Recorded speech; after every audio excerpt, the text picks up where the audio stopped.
Bienvenidos, esto es Radio Sefarad y estas son las noticias. Empezamos un día más con los titulares de hoy. Netanyahu asegura que el pacto con Irán no gusta a nadie en Oriente Medio. Un palestino que intentaba arrojar un artefacto contra soldados israelíes es abatido.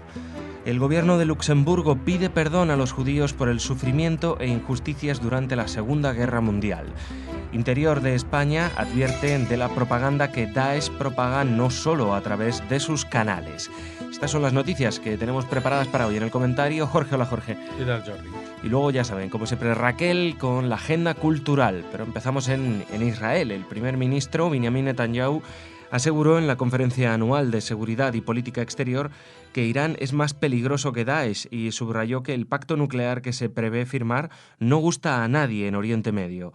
Según el jefe del gobierno israelí, bajo el acuerdo que se negocia, Irán podrá seguir enriqueciendo uranio que puede servir como combustible para una bomba nuclear. Además, el pacto levantará buena parte de las sanciones, lo que mejorará la economía del país y le permitirá financiar programas militares. El acuerdo va a derivar en una carrera armamentística nuclear y convencional en muchos países en la parte más inestable del planeta. No hará a Israel más seguro. Advirtió antes de denunciar que ninguno de los países de la región, a su entender los más afectados, esté tomando parte en las negociaciones nucleares. Netanyahu señaló que ha hablado con varios vecinos, ninguno de los cuales piensa que el pacto impedirá que Irán desarrolle armas atómicas. Sí, seguramente cuando se habla de estos varios vecinos es lo que ha venido adelantando a la prensa de estos contactos cada vez menos ocultos con Arabia Saudí y otros principados y emiratos del Golfo Pérsico, que están tanto o más preocupados que Israel del tema del armamento nuclear iraní, porque para ellos supone una amenaza directa, porque digamos que Irán con el tema de Israel lo exterioriza, lo dice en voz alta y nadie va a negar que esté entre sus objetivos a largo plazo acabar con Israel. Pero también hay una cuestión que es sumamente importante y de la que hemos venido hablando hace meses. Hay una guerra civil musulmana en Oriente Medio e Irán, el objetivo que tiene es hacerse con la Meca y Medina, que son los lugares santos del Islam. Entonces, y Jerusalén también, pero es el tercero. Así que bueno, puede ser de que le convenga empezar por el tercero en vez de por el primero, o no. O no. Lo que pasa es que ya se sabe que Arabia Saudí, en el momento que se levanten las sanciones o que haya una confirmación de que Irán tiene la bomba atómica, pues Arabia Saudí ya tiene las compras hechas en Pakistán, que es una potencia nuclear desde hace varias décadas.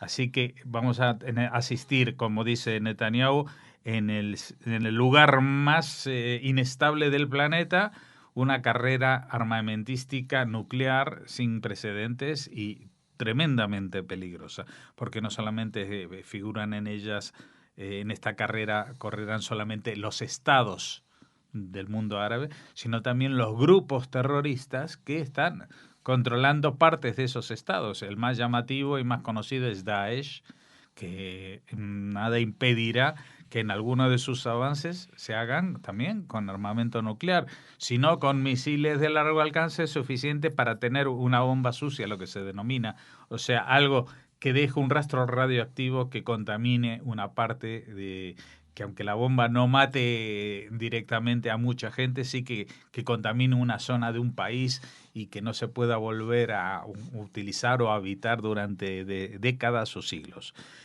Así que, bueno, las palabras de Netanyahu en este caso suenan contundentes, pero siguen siendo reales. Esto no solamente que no le gusta a nadie en Oriente Medio, excepto posiblemente a Irán, pero lo que también está bien en denunciar es que ninguno de los países más afectados están en la negociación.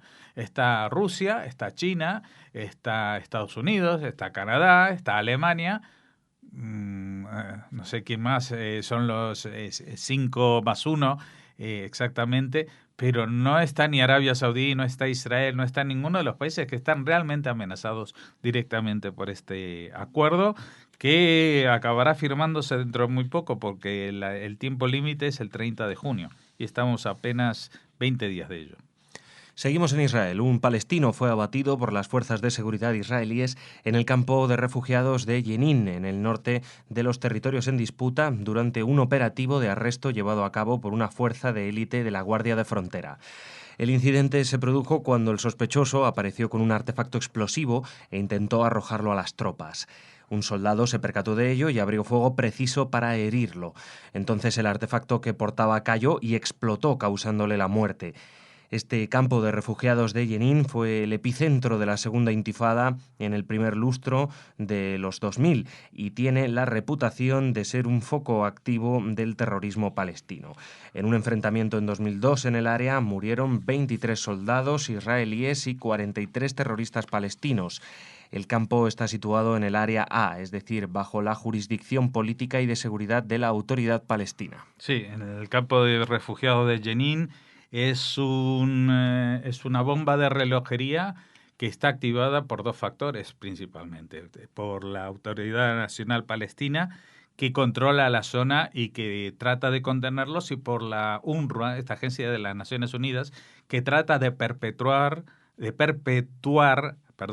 la situación de desesperación dentro del campo para que justamente la causa palestina, la causa de la reivindicación total, la causa de la defensa de los intereses económicos de los propios funcionarios de la UNRWA, que llevan 63 años viviendo de la sopa boba, alimentando a generación tras generación de gente que podrían haber mejorado su situación, pero muchísimas veces. Toma en cuenta, Jordi, que uno puede decir, bueno, los campos de refugiados en Siria dependen del gobierno sirio. Los campos de refugiados de palestinos en Egipto dependen del gobierno de turno. Pero estamos hablando de campos de refugiados en Cisjordania, controlados por la Autoridad Nacional Palestina, y que no hacen nada para mejorar su situación. Al contrario, siempre los tienen ahí como carta de cambio para invitar a los periodistas a demostrarles las miserias y el ambiente que se vive, porque eso es un semillero de terroristas, lo ha sido siempre y lo seguirá siendo.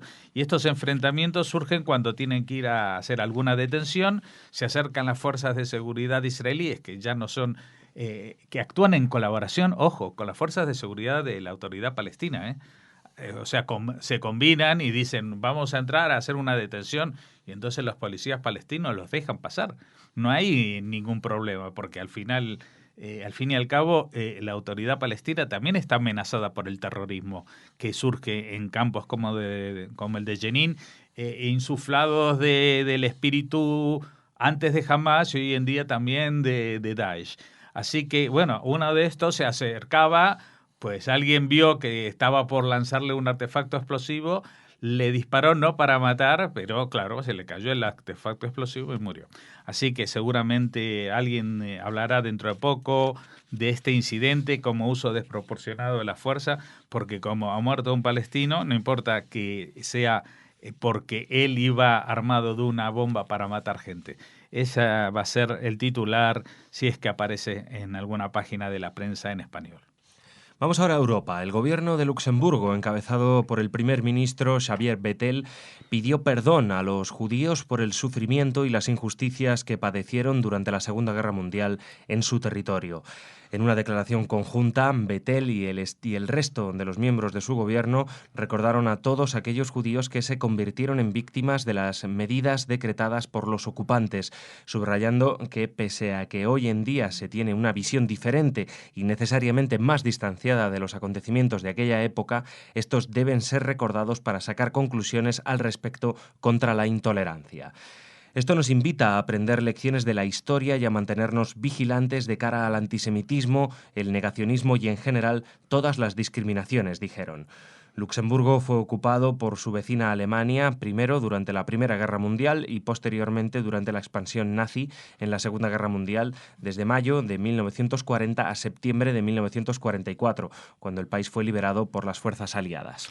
Sí, bueno, Luxemburgo es otro de estos países que tardaron 70 años, pero que ahora mismo, 2 generaciones después, empiezan a asumir su propia historia, porque ya no estamos hablando de que vayan a hacer compensaciones a las víctimas ni nada de eso. Simplemente decir que no todo fue estas películas de la resistencia, ni los luxemburgueses se apuntaron todos a defender a los judíos, ni pasó eso en Holanda, ni pasó en Bélgica, ni pasó en Francia, y prácticamente, excepto un país que yo sepa que es Dinamarca, pues la cosa está en duda sino en todo el resto de Europa. Solamente un país se salvaría del colaboracionismo con los nazis, no a nivel nacional, porque todo el mundo se sintió invadido, pero sí, una vez ya invadidos, decir, bueno, sí, la verdad que los judíos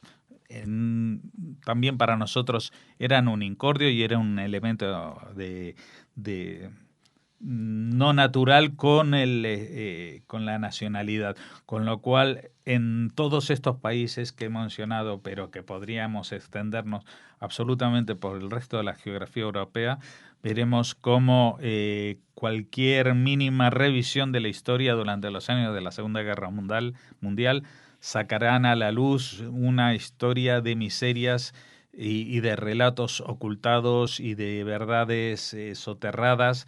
Y es bueno que, aunque solo sea a nivel simbólico, los gobiernos de estos países recuperen primero la dignidad de reconocer que causaron sufrimiento y practicaron injusticia hacia otros colectivos. Y luego revisar bien su propia historia hasta dónde llegó eso. Y terminamos la primera parte en España. El secretario de Estado de Seguridad español, Francisco Martínez, aseguró en Toledo, en el marco del 26 Seminario Internacional de Seguridad y Defensa organizado por la Asociación de Periodistas Europeos, que el grupo terrorista Daesh trata de introducir su mensaje en las sociedades occidentales a través de medios de comunicación propios y de contenidos distribuidos en las redes sociales. Como ejemplos de esas prácticas, Martínez mencionó un programa radiofónico de Daesh y que consiste en un boletín de noticias que se emite en inglés y que ofrece a los oyentes una visión general de las actividades del grupo terrorista en Irak, Siria y Libia. El número 2 de Interior destacó que, aunque se trata de información relativa a 3 países árabes, su difusión en inglés lo convierte en una potente herramienta que tiene como objetivo infiltrar su mensaje entre las sociedades occidentales. Asimismo, citó el caso de una revista editada en Turquía y dijo que el grupo terrorista trata de vender a los medios occidentales que en las provincias del califato se cuenta con ayudas sociales como la financiación de la enseñanza del verdadero Islam, subvenciones para acceder a la luz o al combustible, entre otros subsidios. Sí, lo interesante del caso, Jordi, es que esta noticia la he leído en un medio que hace 2 días sacaba noticias sobre justamente las labores sociales del Daesh. Como diciendo, no, nosotros no hemos estado ahí, pero eso es lo que dicen. Y entonces está el tema de realmente hasta dónde llega la ética periodística en estos casos. O sea, ellos les da igual reproducir a alguien que dice, ojo con lo que están haciendo, porque están publicando y haciendo que medios occidentales, por ejemplo, que se llama teinteresa.com, publiquen noticias que son totalmente falsas y que dan una imagen mucho más suavizada del Daesh, que permite que no solamente sirve para reclutar nuevos luchadores a la causa de la Guerra Santa, sino para ablandar la reacción de las sociedades occidentales, a decir, tampoco es para tanto, esta gente están haciendo cosas. Esto es como la famosa frase esa de los nazis que hacían autopistas también, ¿sabes? Y todo el mundo hace algo. O sea que también el que te está degollando, se puede decir, de que bueno, que están haciendo innovaciones en el vídeo documental. Se puede llegar a un nivel de perversión terrible cuando lo que no interesa es tener ninguna dignidad periodística, ninguna deontología. Entonces, por favor, pedimos que si alguien ya publica esta noticia en la que el secretario de Seguridad hace un llamamiento y dice, ojo con lo que esté pasando, que por lo menos a partir de ahora revisen las fuentes que publican cuando vienen de grupos como Daesh, a los que yo añadiría también otros grupos terroristas como Hamas y Hezbollah, que son los que mandan las noticias sobre lo que sucede en Oriente Medio, y eso es lo que termina creando confusión en el público español y hispanoparlante del mundo, pensando de que son las monjitas de la caridad y que los malos de la película, el dragón negro, es el israelí. Así que, por favor, un poquito de seriedad, un poquito de coherencia. Gracias, Jorge. Mañana te vemos de nuevo. Ahora, Raquel, con la agenda cultural.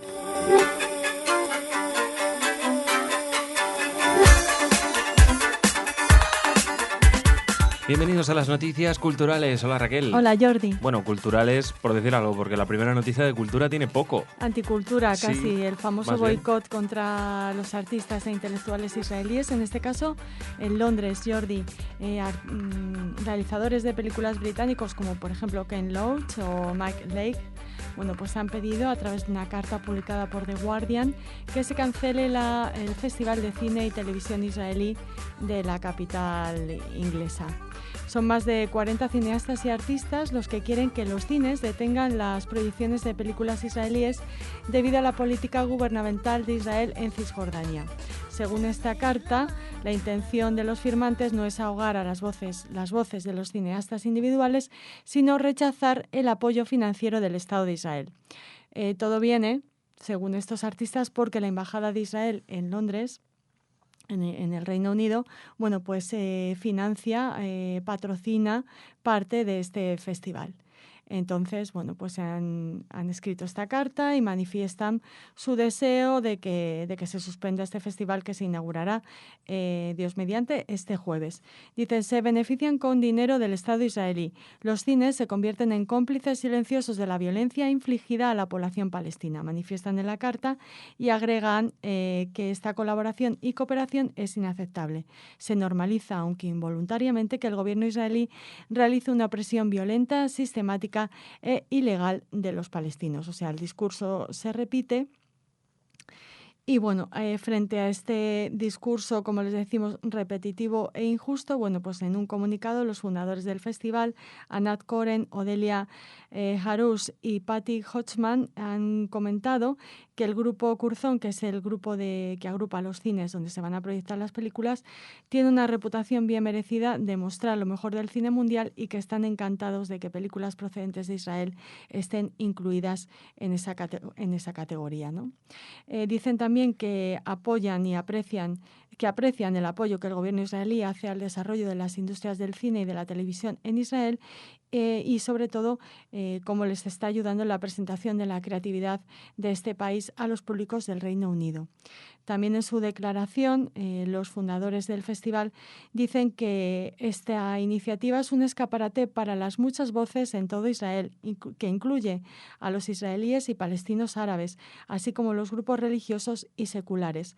Estos son los cineastas de gran talento y actores. Trabajan juntos con éxito para proporcionar entretenimiento y conocimiento para los amantes del cine y la televisión internacional. Agregan que la libertad de expresión en las artes es algo que por lo que los británicos han trabajado muy duro y en su defensa. Es que, perdónenme, pero estoy traduciendo del inglés y no lo estoy haciendo muy bien. Un intento de bloquear la puesta en común de actividades creativas y el verdadero intercambio de ideas y valores es una reacción decepcionante, dicen los fundadores, para un festival que se dispone a abrir líneas de comunicación y entendimiento. Y bueno, esto, como siempre, lo que siempre comentamos, Jordi, además que nos recuerda pues las dificultades que tuvo el Festival de Cine Judío del Reino Unido el año pasado. El teatro en el que se iba a llevar a cabo, bueno, pues se negó a acoger el festival.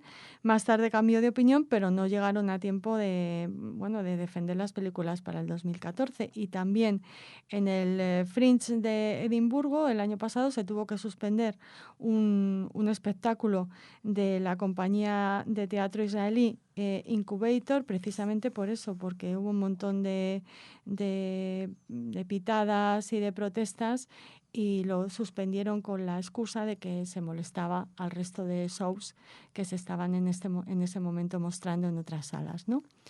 Pero bueno, parece que el Festival de Cine y Televisión Israelí de Londres va a abrir sus puertas a pesar de estos absurdos intentos de boicot.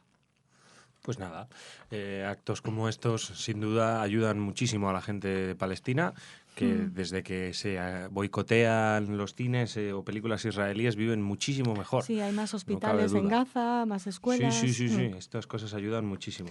Me sorprende, me ha llamado la atención lo de Ken Loach, un director normalmente involucrado en un cine, digamos, social. Yo le hacía más inteligente, creía que tenía más amplitud de vista. No es la primera vez que Ken Loach no lo sabía.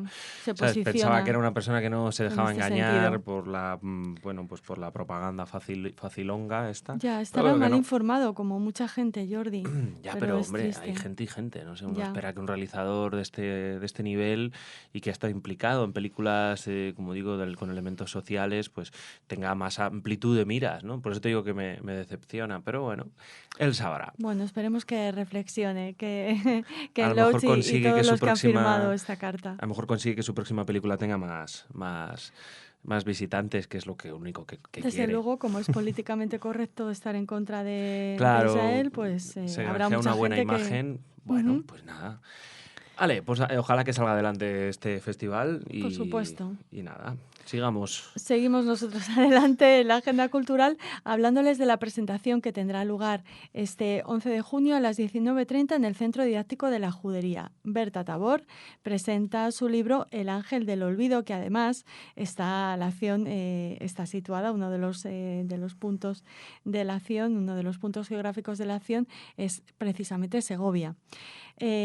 Berta Tabor la conocen ustedes muy bien, ha estado aquí en Radio Sefarad presentándonos esta novela que nos habla de la señora de Gracia Nassí, cuyo nombre también fue el de Beatriz de Luna. Bueno, pues ya saben que El Ángel del Olvido versa y circula en torno a esta gran figura del judaísmo alrededor del mundo. También hay otros personajes femeninos y Berta construye una novela que, como les decimos, comienza con una reforma de la casa de la protagonista, Laura, en Segovia, donde encuentra un libro fechado en 1571 dedicado a un tal Agustín Manuel por su hermano Jaime, con una media moneda de bronce con el perfil de una dama renacentista. Aquí comienza la acción, que también tiene una historia de amor contemporánea, pero que es sobre todo una novela histórica y un intento de la autora por reivindicar la grandiosa figura de Gracia Nassí. Como les decimos, la presentación en Segovia tendrá lugar este jueves 11 de junio a las 19:30 y asistirán la concejala de Patrimonio Histórico y Turismo, Claudia de Santos, y Esther Rubio, periodista y presidenta del Centro de Estudios y Documentación Moisés de León, además de la propia Berta Tabor. Pues nada, enhorabuena, Berta. Sigue con toda la promoción.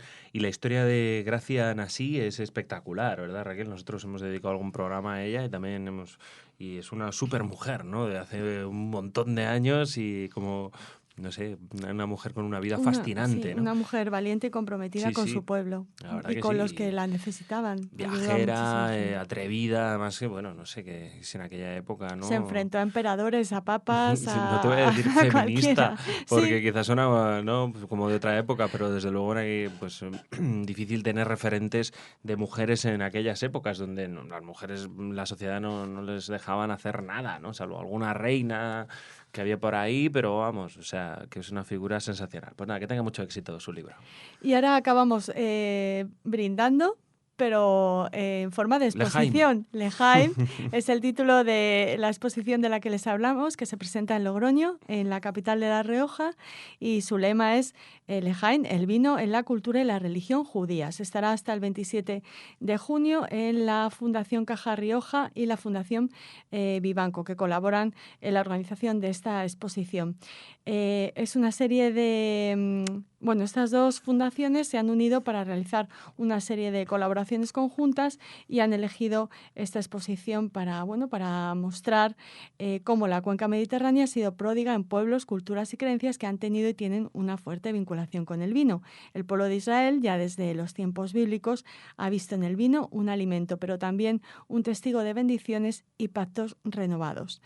se acerca la exposición se acerca como desde la antigüedad y hasta la actualidad el vino está presente en las comunidades judías.